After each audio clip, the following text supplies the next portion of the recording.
कविता पाचांगरे यांच्या तो स्पर्श या कथासंग्रहातील कथांचं अभिवाचन. आजची कथा वेदू.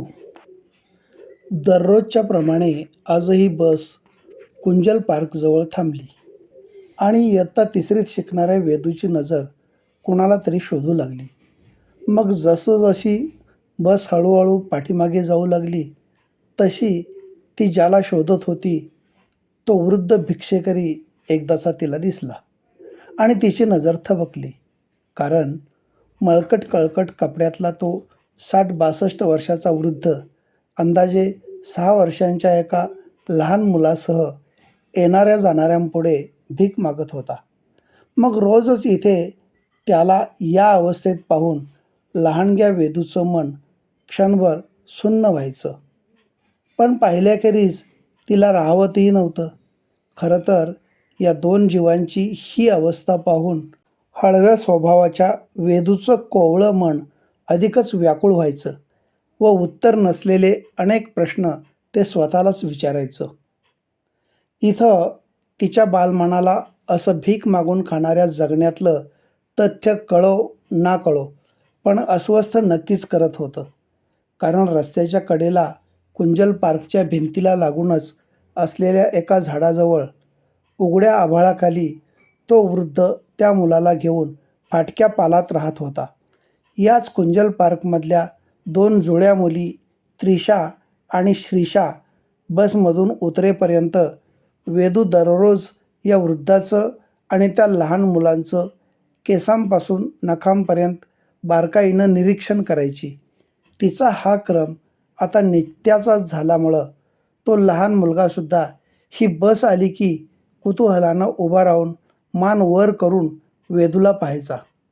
डाव्या हातात अगोदरच कागदाची गुंडाळी घेऊन बसलेली वेदू लगबगीनं ती गुंडाळी त्या मुलाच्या दिशेनं फेकायची. त्याने ती उचलली की नाही हे वाकूनही पाहायची. हा प्रकार गेल्या 5 दिवसांपासून बसमधल्या मावशींची नजर चुकवून चालू होता. त्यासाठी दररोज दुपारी वेदू स्वतःच्या जेवणातली अर्धी पोळी वहीच्या पानात गुंडाळून ठेवायची आणि बस कुंजल पार्क बाहेर येताच त्या लहान मुलाकडं ती कागदी गुंडाळी फेकायची. रोजच्याप्रमाणे वेदू बसमध्ये कागदाची गुंडाळी हातात घेऊन बसली होती. इतक्यात कुंजल पार्क मागे जाऊ लागलं आणि गाडी पुढे. तशी वेदूची नजर कावरीबावरी होऊन त्या ब तुकडीतल्या जुळ्या मुली त्रिशा आणि श्रीशाला आजूबाजूच्या बाकावर शोधू लागली. तेव्हा तिच्या लक्षात आलं की आज त्या दोघी पण गाडीतच नाहीत तर शाळेतही आल्या नव्हत्या. हे पाहून हातातल्या गुंडाळीला घट्ट पकडून धरताना वेदूच्या मनाची उलघाल झाली. तिच्या चेहऱ्यावर ती स्पष्ट दिसू लागली.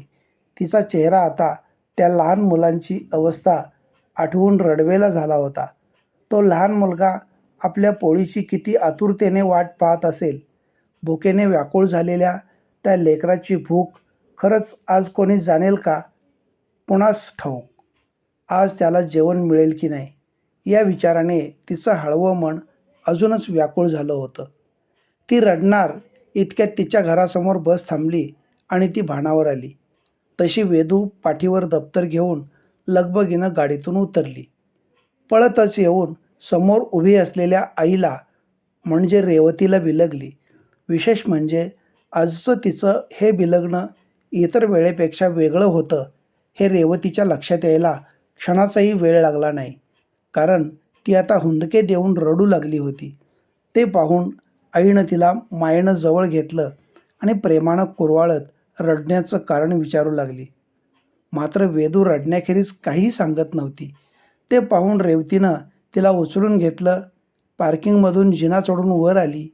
जिना चढत असतानाही ती तिला विचारत होती, बाळा काय झालं? आज पुन्हा पिहूने त्रास दिला का?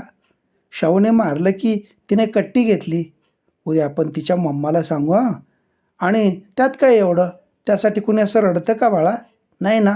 मग आणि उद्या बघच तू मम्मा शाहूला खूप रागावणार आहे. बोलत बोलत रेवती तिला गळ्याशी धरून घरातल्या हॉलपर्यंत आली. तरीही वेदू गप्पच होती. त्यावर नाना प्रकारे लाडिक प्रश्न विचारत ती तिचे शूज, टाय, दप्तर, वॉटर बॅग काढून बाजूला ठेवू लागली. तेवढ्यात रेवतीला वेदूच्या हातात ती कागदाची गुंडाळी दिसली. ते पाहून, "बाळा, काय आहे हे? आणि कुणी दिलं?" असं म्हणत तिनं हातातली गुंडाळी उघडून पाहिली तर तिने सकाळी वेदूला टिफिनमध्ये दिलेली तीच अर्धी पोळी व भाजी होती. ते पाहून, "काय गं बाळा, हे काय आहे? आणि तू का रडतेस? मला सांगितलं तर कळेल ना." मग मात्र वेदूने आईला रडत रडत सर्व कहाणी सांगायला सुरुवात केली आणि रेवती ते ऐकून सुन्नच झाली. कारण तिच्या बोबड्या शब्दात दया आणि करुणा तिच्या अश्रूप्रमाणेच ओसंडून वाहताना रेवतीला दिसत होती. एवढ्या लहान वयात आपल्या चिमुकलीचा इतका सुंदर परोपकारी प्रेमभाव पाहून आईचं हृदय प्रेमानं भरून आलं. अश्रू भरल्या नयनांनी तिने वेदूला हृदयाशी घट्ट धरलं व तिचा आलाबाला घेऊ लागली. जणू आई नावाचं काळीज आता स्वतःच स्वतःला लेकरावरून ओवाळून टाकताना धरणीला अश्रू पाजत होतं. चिमुकल्या वेदूचं कौतुक करताना आज आईचं मनही इतकं भरून आलं होतं. त्यानंतर वेदूची आई दररोज तिच्याजवळ त्या लहान मुलासाठी वेगळी पोळी भाजी देऊ लागली. त्याचबरोबर, "बाळा, अन्न फेकून देऊ नये, तर ते हातात द्यावं," हे लहानग्या वेदूला सांगायलाही विसरली नाही. त्यानंतर तो वृद्धही दररोज गाडी येताच उठून वेदूच्या हातातली ती गुंडाळी घेऊ लागला.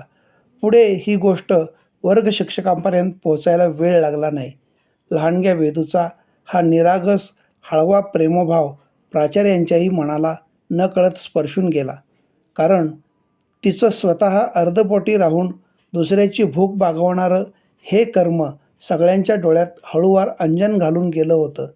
त्यामुळं त्यांनी पुढं 15 ऑगस्टच्या भव्य कार्यक्रमाच्या निमित्तानं स्वतः शाळेतर्फे वेदूचा सुंदर गणवेश देऊन सत्कार केला आणि त्या भिक्षेकरी वृद्धाला शाळेत वॉचमनची नोकरी देऊन सर्वांच्या सहमतीने त्या मुलाला म्हणजेच त्याच्या नातवाला शाळेने दत्तक घेतले. धन्यवाद.